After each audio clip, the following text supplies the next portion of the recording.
All right, so what we're going to do in this tutorial is we're going to do a number of different spaces with different techniques. Take your watercolor paper. Here's mine. You can see I've taped it off. I'm sure you can see the whole thing. It's not showing as well as I'd like. But anyways, do a minimum of 6, I guess, maximum of maybe 10 spaces. And take some masking tape. Hopefully you have something in the house. My masking tape is big and I don't want it to be, my lines to be that large when I'm taping off.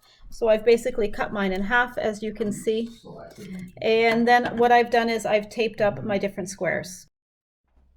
The paint in your palette is fairly new, and even with used paint, the first thing that you need to do with watercolor paint is activate the paint. The way that you do this is you take water, I'm just going to use a blue, and just for about 30 seconds or so, I'm just going to swish around a tiny bit of water, just one brushful, in my blue paint. Great, so I've activated the blue, I've activated the red, and then I've made a bit of a mixture, the blue and the red together, trying to make a little bit of purple. You can see that when you mix more blue into the red, it's going to get more of a blue purple, and if you're mixing more red in, it becomes a bit of a warmer purple. So I think I kind of like this color. Trick two to make sure that you remember is you always want to make enough of one color because it's really hard to get that same color back again. So this is now one of the ways that you can mix paint on the palette. So in this first box, we're just going to do a bit of a fill. I'm going to load my brush up. See if you can see this. Here's my purple. I'm going to load my brush up with a lot of purple right now. So I got my brush nice and loaded. I'm using my flat brush. And I'm just going to go in a horizontal stripe, starting at the top, just working my way down. And when it starts to get too dry, you'll see that it leaves little spots or little marks. Go back into the paint, do a little bit more. And every time you lap it, you just want to lap it a little bit. And what this does is it creates a nice, clean finish that has no streaks. And then as it dries, you can see that the paint is going to dry fairly flat. It always takes a bit of time for the paint to dry properly in the watercolor technique. And as it dries, it continues to work.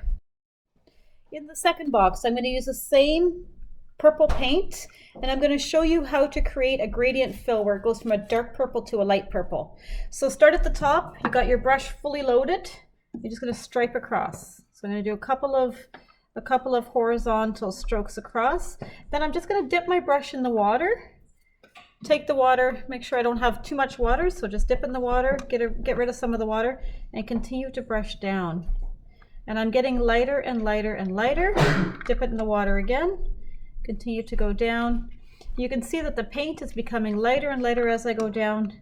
And once I reach the bottom, it will pretty well be just a very light purple.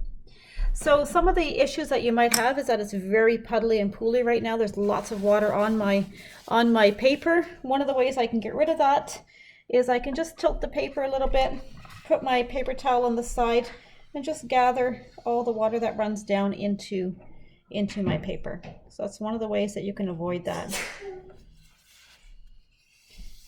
There we go. In this square, it's also good to have your paper on a bit of an angle so all the water runs to the bottom. And again, you just hold your paper towel up onto where the tape meets the paper, and you'll see it just kind of sucks up the extra water that's at the bottom here. The next technique that we're going to be trying is a wet on wet technique. This is basically where you load up your square with clean water. So I'm just going to load it up with clean water. The water should be visible but not pooly. So you don't want big puddles of water, but you have to be able to see it. One of the ways to look at this is you just lift it up. You can kind of see that everything is covered and that there's water everywhere. What I did before I made the square wet is I mixed up some color. I activated the red, I activated my yellow, and I made some orange from the red and yellow. Now what I'm going to do is I'm just going to drop some of this red in. So we need to take a little bit of water, activate, activate, activate again. I'm just going to drop some of this in, and I'm going to lift my sheet of paper when I drop it in. You can see what's happening here, and I'm just going to let it move. And this is a wet on wet technique. The neat thing about this is the paint will only go where there is water. So I'm going to add some orange to it over here. Maybe pull in a bit more orange. This is what I think is one of the most fun things about watercolor paint, is that you have control but that you also are able to manipulate it, but it also kind of does what it wants to do. And especially in a wet and wet technique, you get some wonderful results from that. I'm going to add in some yellows over here, and then I'm going to turn my paper this way and let it all blend together. Oh, I hope I'm still in the camera view here. Let it all kind of blend together. It's a little bit hard because I've got the iPad set up on a piece of wood here, so I can show you everything, but I'm always not sure what you can actually see. And I think I will add a bit more red to it across the top in here, and then I'm just going to let it move all the way down. I'm going to put a lot of red up there, let it move all the way down and through. And then the other cool thing about it is as it continues to dry, you will see that it will continue to kind of mold together and meld together. So this is what you do. For example, in a sky, this is a great technique. It allows you to create some different colors, especially if you're doing like an early dawn or a sunset type of sky, or even a blue sky. You can make 3 different kinds of blues, and then lighter and darker, and just create some colors and let them blend together. And it has a very sky-like quality when you're finished. And next you'll see that I have put a layer, I've made some green. And I'll show you what I've done. I've made a bright green and a darker green just by spending some time mixing different blue, more and less amounts of blue together. When you use a very bright blue and a bright yellow, you get bright green, obviously. When you use a bit of a warmer blue and a warmer yellow, so the yellow that I used here was more of a mustardy type of yellow, added those two together, you get more of an olive green. So after I had finished putting down the color in the green, I took a knife, just a steak knife like this, and I scratched a pattern in it. And I don't know if you can see that pattern. So it was still a little bit wet, and I scratched a pattern in it. Now I'm going to wait for it to dry completely, and as soon as it's dry, I'm going to scratch a bit more of a pattern in it and put another wash over top. And wherever the pattern is scratched into the paper, you will see that the pigment or the color collects more in that area, and it creates a really neat outline. So I've scratched a bit more of a pattern in it. It's almost dry, and I'm going to go through it now and add another layer to it. And you can see wherever I've scratched in, you will see that the paint kind of collects. And when it collects in those areas, it creates a really interesting dark outline. It's a great way to create some detail. This is supposed to look a little bit like grasses. So that's one way that you can do it. When it's completely dry, you go in with a very fine brush and a little bit of watercolor on the end of your fine brush. You go in with a dry brush technique, and I'll show that to you in a later square. Okay, so for the next technique, I'm going to do another gradient wash. So again, a wash is the same type of thing as I did over here. One was a plain wash, same color. The other one was a dark to light wash, just using one color and water. Now I would like to do a wash that uses 2 different colors. So I made a red and a yellow on my palette. You can see it right there. And I'm going to use this wash to try to blend the 2 colors together. I think it would be best to do this in wet technique. I'm just going to put a little bit of water on here, and it's just going to allow me to kind of smooth it all through and to help with the spreading of the 2 colors. So again, dipping water in, making sure that it's all wet but it's not puddly, and that looks about right to me. I'm going to start at the top with the red. I'm going to lay down some red. Again, hold your paper on an angle. It's much easier if you do that. See, start on the top, got some nice dark red, and it's slowly running down to the bottom. Clean my brush out really good. Dip it onto the paper towel. I'm gonna grab some yellow, and I'm gonna start over here. And then now I'm gonna turn my paper this way, and I want the red and the yellow to kind of blend together. So lighter yellow into the red, and back and forth a little bit. And it will run in together, and it will create a very gradient wash. I still have some orange on my palette from the last thing that we did, so it's possible I can add a bit of orange in the center, another strip of orange, and just kind of run it back and forth depending on how light or how dark I want it to get. You can see if I run it more into the red, it's going to get redder and redder. Maybe what I'll do is I'll put a little bit of red all the way through to help blend it up. And you can play with this and see what you're comfortable with. And I think that's pretty good. I think that's going to be nice. So that's almost like a sunset in a way, sunset type of an idea, going from a bright red sky on the top to a bit of a more yellow sky on the bottom where the sun is. All right, so the next technique is when we're going to lift out some paint. So this is great for clouds. If you look over here, I've got a piece of toilet paper actually. I find paper towel is too stiff. So if you use toilet paper, it works really well. And I'm going to crunch it up kind of into a semi-ball. It's got some texture on the bottom. That's the best. And that's where I'm going to hold on to it like that. Going to fill up my square with a blue color that I've made. Let me show you for a minute again. So here I've made another blue color. And this blue color, I'm going to use my wash brush. And I want a lot of paint, so I'm going to make it very wet. And you have to move quickly because watercolor paint dries quickly as well. So very wet blue paint going down here. And then I'm just going to roll kind of through and lift some of this paint out. And what I'm trying to do is create a bit of a cloud formation. It does make a really nice cloud. So that would be step one of my cloud. Maybe I'll do a smaller one down here, just kind of rolling it through a little bit, moving it around. And because I've arranged the toilet paper, tissue paper to have a bit of a weird edge to it, it makes a really interesting cloud-like shape. After it dries, I'm going to go back into it with a second layer and do a little bit more. So you can see the second layer in a few moments. Okay, so I've gone back to some of the areas that I've scraped in, and now I'm dry brushing. I'm just using a really fine brush. And I'm actually dipping it directly into some of the paint that I have here. It's dried out a little bit, so it's nice, full of pigment, dipping it directly into the paint. And I've already done a lot of it, didn't want to bore you by doing it all, but just going back and over. Every time I add another layer, it becomes darker and darker. So I want some wispy, I'm trying to make a bit of a grass thing. I want some wispiness on the top, and on the bottom, I want it to be a little bit darker. So each time I add another layer, it becomes a little bit darker. Continue to go. You can add some brown to it too. You can add a little bit of more of the dark blue into your green, tiny bit of yellow, and you'll see it will continue to become, and almost becomes a brown when it's complete. And that's very helpful for adding in dark shades. You don't always have to work just with one color. With dry brushing, you can start to include a lot of different color in there as well. And you can make those colors yourself, or you can use what you have in the palette, whatever you prefer. So here I'm bringing in a little bit of brown at the bottom again. I want it to become nice and textured. A little bit of brown on the bottom over here. And again, every time you add a layer, it adds more depth to it. You can talk while I'm doing this. You're so in the background. Nobody notices.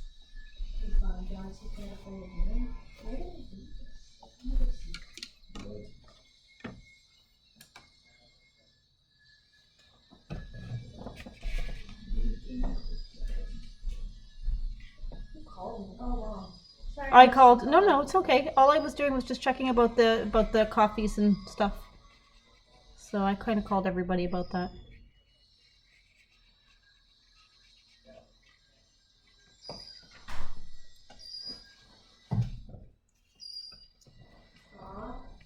My boss is so nice.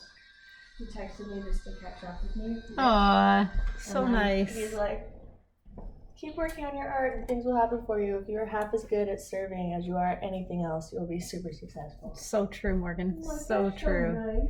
So true. I am a badass server. You'll never find anyone. You're such a good server. That's the one point of confidence I have. That's actually not that hard. It is. It is hard. It is hard. Oh, can I drink one of those sours then? Oh, please do. Oh, Cole's a nice guy. Do you know, have you met Cole before? I'm gonna go say hi. You know what, Morgan? I said, hey, I'm Morgan. Nice to meet you. Cole's much more gentle and less calculating and smart, and he knows stuff. Like, he's interesting to talk to than Ryan. Then Ryan's his cousin, right? Oh. So I don't know. yeah. He's just because the way he looks, he seems a bit like, a bit of a. You right away get that image, but when you talk to him, he's got lots of opinion. He's a nice kid. I really like him. I'm just really working on not judging people at appearances. No, I know. Because I wonder if people judge me for it. Yeah. Go say hi. Actually, Dave said that. He's like, people probably think you're dumb, eh? And I'm like, thanks, Dave. But it's true. Why do people think you're dumb? People always, like, because I'm a server. Oh, yeah. Half the time I meet people, it's in a bar, Yeah, and that's like, right. I'm serving them. Yeah, Everyone so- just assumes I'm stupid. Stupid. Yep, I gotcha. play stupid on Yeah, purpose. yeah, because it's yeah. easy. And people assume it. I And get my that. money back. But Yeah. It's like, it is true. Yeah. Okay. Chris, I can't tell if I'm. So in this next part of this tutorial, I want to create some tree-like foliage, and I want to use a sponge for it. So I have a sea sponge here. I don't know, you probably don't have one of these at home. Sometimes you can find them in Home Depot, Canadian Tire, in the paint section. They'll have these sea sponges. You could also use a sponge from just a square sponge. We have those at school as well. You would have seen them at school. If you're using a square sponge, take a scissors and just cut it into an odd shape so it's not completely square. The thing we're trying to avoid is we're trying to avoid any sharp lines.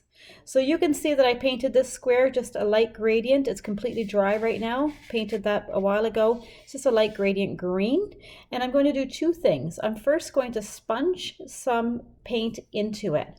So I'm going to pull my sponge. I've already put it in water and I've squeezed it out so it's wet to the touch, but it's dry as far as it's not dripping. I'm going to put it into my greens again, and I made a bit of a darker green as here as well, so I've got a dark green and a light green kind of mixed into each other. I like painting this way. Some people totally disagree with it. They like separate colors for everything. I like mixing them because I think we get a more interesting type of technique. So dip my sponge in there, and then I'm just going to try to sponge on top of here, and I'm going to create a bit of a tree type foliage. Let's say we have a bit of a tree coming in here. So that's one part of the tree. That'll be another part of the top of the tree. And there we go into the bottom. Imagine the stem is kind of coming down on the bottom here. So that was green on the existing green. Not terribly successful, but we're going to go in again and do it again. And you can see the texture is really, really interesting, right? Like the texture, what's happening with the texture is it's creating almost that foliage type of look. And now I want to brighten up the tips with some yellow. So I'm going to go in there and just kind of put a bit of yellow here and there, not everywhere. The green is still wet, so it's going to mix it up a little bit just to create a bit of a different vibe to it. And I'm going to try for a bit of a darker green. So I'm squeezing my sponge because I kind of want to make a line here. Bit of a darker green, pulling up some of that. The darker green I want underneath, kind of in the underneath parts of the tree. So I'm just going to go back into my palette, pull up some different colors. I'm almost sticking a bit of blue in here as well when I go into the palette. You can see it's kind of come up on the side there.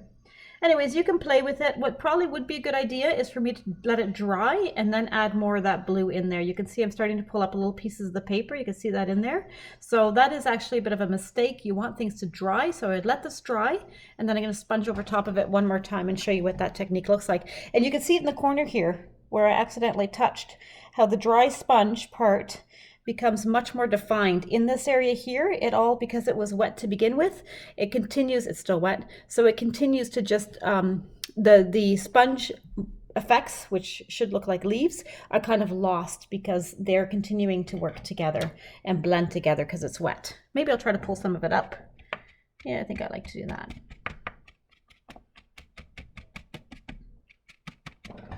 The whole point of this tutorial is to spend some time playing with it as well. Look at the interesting technique that happened when I tried to pull some up. I almost have like interesting light areas. If this was actually a tree, that would be super cool. I'd go back into it with the sponge after it's fully dry and add a little bit of darker texture to those dark areas, and I would have a really value-filled type of a tree foliage. So it creates an interesting technique. Sometimes these happy accidents are just that, happy accidents. In this next part of the tutorial, I'm going to use salt. What salt does is salt dissolves in the fill that you might have done, and it absorbs some of the water that's there, and then it creates these bright type of areas. It works best to make stars and stuff like that in a night sky. So I'm going to try to emulate that. I have a wet square here. Put some water in this square over here, and I'm just going to create a nice dark, not dark, but a blue sky, kind of a similar blue sky, maybe a little bit darker. And while it is still wet, but not super puddly wet, so you kind of have to know when to do this. So it should still be wet, but not super puddly wet.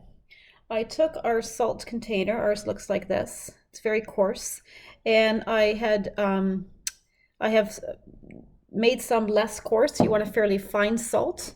And I'm going to just put it in here and watch what happens. So you can see it's working when the salt starts to change color. It becomes darker because it's absorbing the water. So I'm going to put lots in this one area. I want to show you what that looks like, and a little bit less in other areas.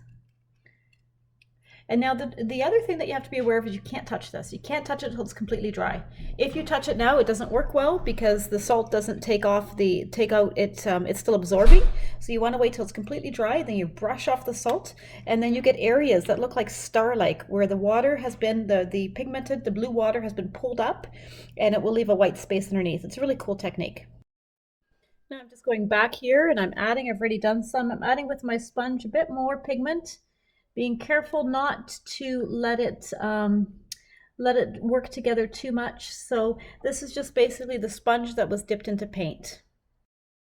You can also use watercolor to paint very dryly. In this case, I'm just going to take a brush that has a flat brush but not too big, and without using any water, I'm going to dip it directly into some of the paint that I have here. So again, here's my palette. Maybe I'll just use the orange, no water at all. And you can actually just paint with that, like just start to paint with it like you would with anything else. And part of the water catches, it creates an interesting texture as well. You can see, I could even paint like, I don't know, trees or whatever, and doing the first layer of this weird and wild orange tree. So you can actually just use the watercolor paint as acrylic paint. It's very light when you do this because it's water-based and the pigment's quite light and again transparent. So if you use it in this way, you probably want to do a couple of different layers with different colors, and then you can use the watercolor very much like just regular paint. It's kind of cool. This is a good time to talk a little bit about paint mixing. So what you see here is I had that orange paint. If you ever want to make a darker color, so let's say I want to make a darker orange. I had that orange that I made from red and from yellow. I made it myself. And now I want a darker color. So what I do is I dip a little bit in my blue, and remember that blue is the complementary color to orange. I know this because orange is made from red and yellow, and the only other primary color that's left is blue. So since orange is made from red and yellow, then blue must be its complementary. It's the only other primary color that's left. So I mix a little bit of the blue in, and look what happens. It is becoming this dark browny orange. Do you see that? And that is the beautiful thing about knowing how colors work together. So now I've got a little bit of this brownie. If it's too brown, I'm going to add in some more red and some more yellow, right? You can keep working it back and forth. And I'm going to use this for, I'm just going to dip it out, and I'm going to use this to make that tree, that orange tree, a little bit darker. So I'm going to go in there and then just add a little bit more darkness through it. And then maybe just put a bit more foliage. So I'm adding another layer now, darker layer to the top of what I already had there. And I mean, you can continue to do this and go back and forth. And I could even now put a red in there, let's say. And with a dry brush, again, it works exactly like regular brush. So now I'm going to go with a red. I'm just going to add a little touch of red here and there. The center maybe. See how this turns out. This is all just done on the fly here, so who knows? It maybe works, maybe it doesn't work. But it's kind of fun to try anyways. I think I find that a little bit too red. Again, dip my brush, dry it out using a very dry brush technique. Go straight into the pigment. And in this case, I might add, while this is still wet, add a bit of yellow to it to get rid of some of that bright orange or bright red that we had in there. Again, interesting. It creates some really cool techniques. When that dries, that's going to look really interesting. Wow, check out what's happened here with the salt. I'm going to bring the paper up so you can see it almost creates, got a bit of a glare. I'm sorry about that. The sun is shining and I just thought it would be better. It has a bit of it almost creates like a snowflake type of texture, if you can see that.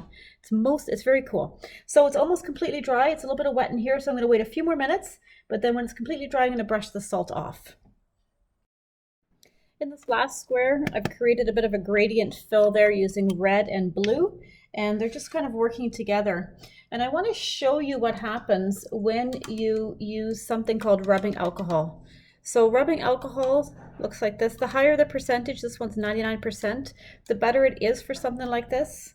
I pour a little bit in the cap. Keep forgetting to do this on top of the camera. So I'm pouring a little bit into the cap.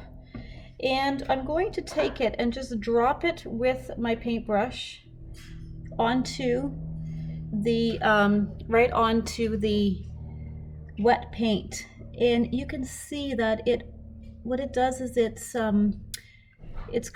doesn't like water. Alcohol and water don't really mix, and it's pushing all the paint away and creating almost like a ring-like technique.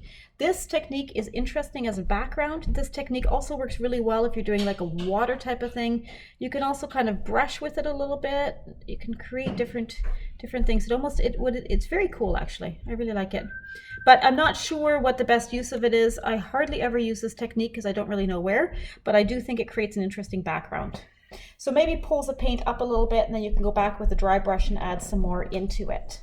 So that is it for this tutorial. I'm going to take a picture of the entire thing and then show you what all the different shapes and boxes look like.